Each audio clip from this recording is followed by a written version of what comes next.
Le ministre de la Coopération internationale et de la promotion du partenariat public-privé, Denis Christel Sassou Nguesso, mène une intense mission diplomatique dans plusieurs pays du Moyen-Orient afin de mobiliser le soutien en faveur de la candidature du Congolais Firmin Edouard Matoko au poste de directeur général de l'Organisation des Nations Unies pour l'éducation, la science et la culture, UNESCO. Arrivé à Masquette, capitale d'Oman, le ministre Denis Christel Sassou Nguesso s'est entretenu avec son homologue omanais des Affaires étrangères, Badr Al-Saidi, au sujet de la candidature de Firmin Edouard Matoko, officiellement soutenu par le gouvernement congolais. Le ministre Al-Saidi a exprimé un vif intérêt pour cette candidature et a assuré qu'un examen approfondi serait conduit au sein du conseil exécutif de l'organisation onusienne.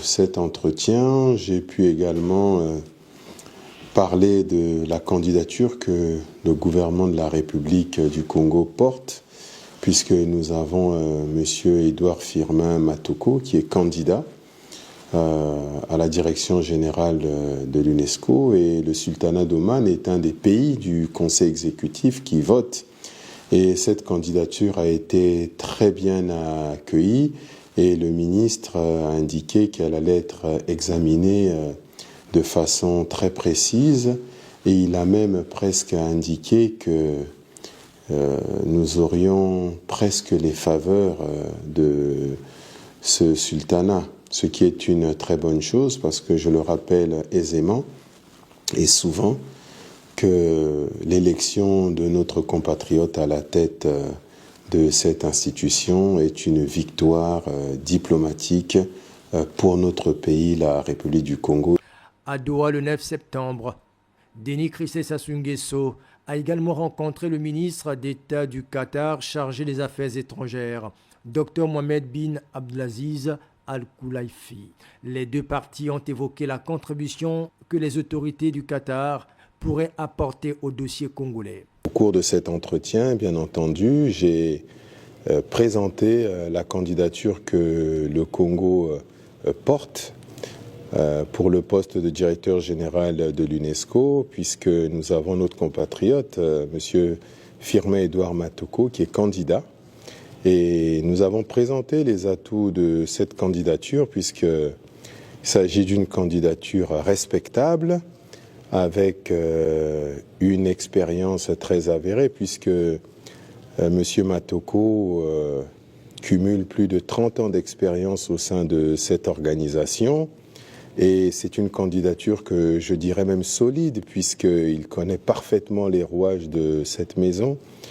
Et nous avons expliqué que cette candidature porte une vision qui tend à soutenir la culture, l'éducation, la préservation du patrimoine de l'humanité et bien entendu tout ce qui concerne les cultures de paix. Et nous pensons qu'il est le mieux armé pour pouvoir diriger cette noble institution lors des élections d'octobre 2025.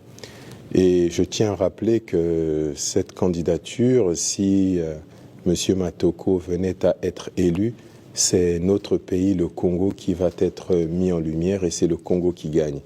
Et c'est pour cela que nous nous battons au niveau du gouvernement, sous le leadership de son Excellence, Monsieur le Président de la République, pour faire campagne et défendre cette candidature afin que M. Matoko puisse être élu directeur général de l'UNESCO lors des élections d'octobre prochain. Dans le cadre de ce périple diplomatique, le ministre congolais en charge de la coopération internationale a été reçu le 8 septembre au Koweït par le ministre des Affaires étrangères Abdullah Ali Al-Yaya, à qui il a remis un message du président Denis Sassou Nguesso destiné à l'émir Cheikh Mechal Al-Hamad Al-Jaber Al-Sabah. Ce moment a été également l'occasion de réitérer la demande de soutien à la candidature de Firmin Edouard Matoko auprès des autorités koweïtiennes. Et j'ai bien évidemment profité de cette opportunité pour présenter la candidature au poste de directeur général de l'UNESCO de l'ambassadeur Firmin Edouard Matoko, et cette candidature a été reçue favorablement par Monsieur le ministre, qui va l'étudier de façon très très précise, et il restait très très ouvert à cette candidature. Donc nous pouvons également entretenir de bon espoir pour que le Koweït puisse soutenir cette candidature, puisque le Koweït fait partie des pays du Conseil exécutif qui votent au mois d'octobre. Nous avons présenté les atouts de cette candidature qui s'articule sur la vision au service de la culture, de la préservation et de la restauration du patrimoine.